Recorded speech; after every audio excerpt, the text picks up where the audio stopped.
Hello everyone, मेरी YouTube channel study fun knowledge में आप सभी का स्वागत है। आज हम क्लास 12th की फिजिक्स का जो चैप्टर सेकेंड है, जो विद्युत विभव एवं विभवांतर है, तो उसको हम आज पढ़ेंगे। तो उसका आज हम फर्स्ट टॉपिक पढ़ेंगे, विद्युत विभव क्या है और इसके मात्रक कौन कौन से हैं। तो चलिए हम शुरू करते हैं इलेक्ट्रिक पोटेंशियल से। इसको इंग्लिश में बोलते हैं इलेक्ट्रिक पोटेंशियल। तो विद्युत विभव क्या है, तो हम सबसे पहले माना एक बिंदु O पर प्लस क्यू आवेश रखा हुआ है। इसको हम एक डायग्राम के तौर पर भी समझेंगे, इसके पहले हम एक थ्योरी समझ लेते हैं थोड़ी सी। माना एक बिंदु पर प्लस क्यू आवेश स्थित है, तब इसके चारों ओर विद्युत क्षेत्र निर्मित हो जाता है। अब चूंकि बिंदु पर आवेश स्थित है तो उसके चारों ओर विद्युत क्षेत्र यानी इलेक्ट्रिक फील्ड तो बनेगा ही। तब जिसमें किसी अन्य धनावेश पर प्रतिकर्षण बल कार्य करता है और उस क्षेत्र के अंदर अगर हम कोई दूसरा धनावेश लेकर जाएं तो उस पर प्रतिकर्षण बल कार्य करेगा, क्योंकि उसके अंदर पहले से ही एक प्लस क्यू आवेश यानी धनावेश स्थित है। यदि किसी धनावेश प्लस क्यू को अनंत से विद्युत क्षेत्र के अंदर लाया जाए तो हमें प्लस क्यू आवेश के कारण उस पर कार्य करना होगा, अतः इस किए गए कार्य को ही विद्युत विभव की माप कहेंगे।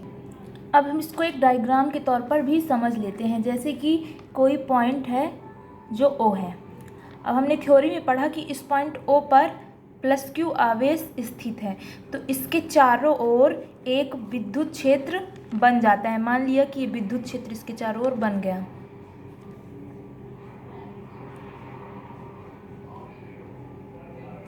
अब यहाँ पर जो है अगर हम बाहर से कोई दूसरा प्लस Q1 या Q ही आवेश है, ये भी प्लस है और ये भी प्लस है, तो अब हम इस बाहर से इस प्लस Q आवेश को अगर इसके अंदर ले जाएं तो इसके चूँकि ये यहाँ पहले से मौजूद है, तो इसको अंदर लाने पर इन दोनों के बीच में डिस्ट्रैक्शन फोर्स मीन्स प्रतिकर्षण बल कार्य करेगा, जिसके कारण इसको अंदर लाने में हमें इसके विरुद्ध कुछ कार्य करना पड़ेगा और इसी काम को करना, जो इस काम के बराबर काम जो होगा वही जो विद्युत विभव कहलाएगा। मीन्स इसकी डिफिनीशन क्या बनी, चलिए हम अब इसको थ्योरी में पढ़ते हैं।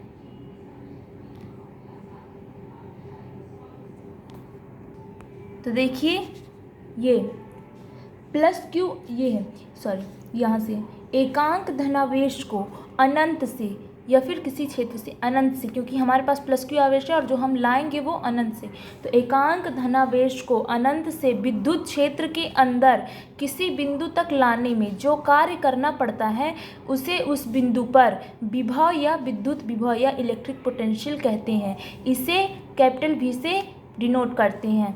अब हम इसका मतलब इसको इक्वेशन कैसे बनाएं, तो इसके लिए माना कि प्लस Q0 आवेश को, देखिए हमारे डायग्राम में यहाँ प्लस Q आवेश पहले से है पॉइंट O पर। अब हम यहाँ मान लीजिए ये प्लस Q0 आवेश है जिसको हम अनंत से विद्युत क्षेत्र, इस विद्युत क्षेत्र के अंदर इस अनंत Q0 आवेश को इस अनंत से इसके अंदर विद्युत क्षेत्र के अंदर ला रहे हैं। तो विद्युत क्षेत्र के माना प्लस Q0 आवेश को अनंत से विद्युत क्षेत्र के किसी बिंदु तक लाने में किया गया कार्य W हो, तो एकांक धनावेश को लाने में किया गया कार्य बराबर होगा W/Q0।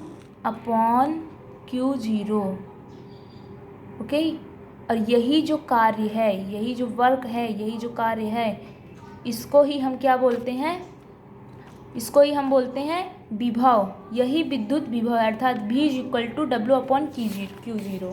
अब चूंकि W व Q0 दोनों ही अदिश राशियां हैं, ओके, दोनों ही स्केलर क्वांटिटीज़ हैं, अतः विभव भी एक अदिश राशि मीन्स स्केलर क्वांटिटी ही होगी। उसके बाद अब मात्रक, इसका हम मात्रक पढ़ते हैं, इसको किस मात्रक में व्यक्त किया जाए। सबसे पहले हम SI सिस्टम में इसका मात्रक पढ़ते हैं, इसकी यूनिट पढ़ते हैं। तो हम जानते हैं कि V = W/Q0 है, तो V का मात्रक क्या होगा, कार्य यानी कि वर्क का मात्रक, आवेश चार्ज का मात्रक। तो V का मात्रक होगा वोल्ट।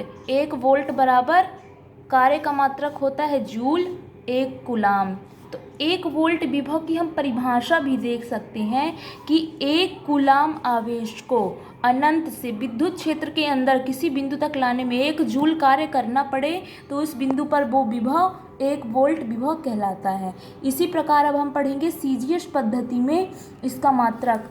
तो सीजीएस पद्धति में V का मात्रक जो होता है वो होता है स्थैत वोल्ट। कार्य का जो सीजीएस पद्धति में मात्रक होता है, यूनिट होती है, वो अर्ग होती है और एक स्थैत कूलाम आवेश का मात्रक होता है। तो स्थैत वोल्ट विभव की परिभाषा क्या बन जाएगी? एक स्थैत कूलाम आवेश को अनंत से विद्युत क्षेत्र के अंदर किसी बिंदु तक लाने में 1 अर्ग कार्य करना पड़े तो उसे विद्युत क्षेत्र उस बिंदु पर विभव जो होता है एक स्थैत वोल्ट विभव कहलाता है। अब इसका हम विमीय सूत्र देखते हैं। तो इसका विमीय सूत्र क्या होगा? तो हम जानते हैं V = W/Q0 होता है। तो जहाँ कार्य को हम बोलते हैं कार्य बराबर बल गुणे विस्थापन होता है ना। तो बल का जो मात्रक होता है वो होता है न्यूटन और विस्थापन का जो मात्रक होता है वो होता है मीटर और नीचे आवेश है इसका मात्रक होता है कूलाम। तो न्यूटन को हम द्रव्यमान बल न्यूटन = होता है किलोग्राम × मीटर और पर किलोग्राम × मीटर पर सेकेंड स्क्वायर और ये मीटर यहाँ पहले से है तो ये मीटर होगा और कूलाम जो होता है वो एम्पियर × सेकेंड के बराबर होता है। तो अब हम यहाँ से देख लेंगे तो ये यम हो जाएगा और ये मीटर है और यम यल ये मीटर जो यहाँ पर है ये ऊपर जाएगा जब तो डबल हो जाएगा तो mL2 और A ये लेकिन ये बटे में होगा mL2 मतलब mL² एम्पियर को A और सेकेंड को T। तो सेकेंड देखिए यहाँ 2 हैं, जब ये नीचे आएगा तो 3 सेकेंड हो जाएंगे और ये मीटर ऊपर चला गया इसलिए यल यहाँ पर लंबाई जो है 2 लिए गई है। तो इसका ये जब ऊपर जाएंगे तो इनकी जो घातें होंगी वो माइनस नेगेटिव में हो जाएंगी। तो mL2 T - 3 A - 1 mL2 T - 3 A - 1 यही होगा ये इसका विमीय सूत्र। तो दोस्तों हमारे चैनल को अभी सब्सक्राइब नहीं किया है तो तुरंत इसको सब्सक्राइब करें क्योंकि हमारे चैनल पर आपको सभी इक्वेशंस इसके सभी सॉल्व क्वेश्चंस विथ नोट्स मिलेंगे, नोट्स के साथ मिलेंगे। हमारे चैनल को जल्द से जल्द सब्सक्राइब करें, बेल आइकन पर प्रेस करना ना भूलें और कोई क्वेश्चन हो आपका अगर तो उसे कमेंट बॉक्स में मेंशन कर दें। हम आपके हर क्वेश्चन का कमेंट का जवाब आपको देंगे, आपके हर क्वेश्चन का आंसर आपको बताएंगे। थैंक यू दोस्तों, एक बार फिर से नमस्ते।